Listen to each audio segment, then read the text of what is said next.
Баршаңызға сәлем, менің YouTube арнама қош келіпсіз. Бүгін мен сіздерге өте пайдалы, қарапайым үйде бар заттардан осындай әдемі, керемет салатты жасау жолын көрсететін боламын. Міндетті түрде жасап көріп, мерекелік дастарханыңызға ұсынсаңыз болады. Ең алдымен соусын дайындап аламыз. Ол үшін бізге майонез, майдалап туралған чеснок пен укроп қажет болады. Барлығын жақсылап араластырып дайындап аламыз. Кейіннен осындай қайнатылған окорочка, жұмыртқа, сарысы мен ағын бөлеміз, сәбіз, картоп және де жаңа дайындалған соусымыз және де қызылша керек болады. Қызылша мен сәбіз сулы болса, суын міндетті түрде ажырату керек. Және де осылай пищевой пленканы 2 қабаттап дайындап аламыз.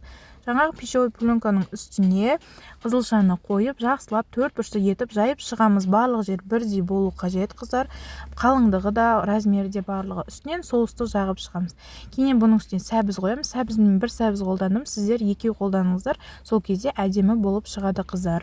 Сәбіздің үстіне бірден картопты қойып шығамыз. Ешқандай соус құюдың қажет жоқ. Картопты жайғастырып болғаннан кейін осының үстіне соус құйып шығамыз, қыздар. Одан кейін жұмыртқаның мен ағын ғана қолдандым, сарысын бетін әсемдеуге қолдандым. Егер де бетін мен сияқты әсемдемейтін болсаңыз, сарысын ішіне қосып жіберсеңіз болады. Жұмыртқаны да біркелкі етіп жайып шығып, барлығын одан кейін үстіне окорочка немесе тауықтың төс етін қолданып, осыны қойып шығасыздар да рулет ретінде орап шығасыздар. Осындай пищевоймен орасаңыз өте ыңғайлы болады.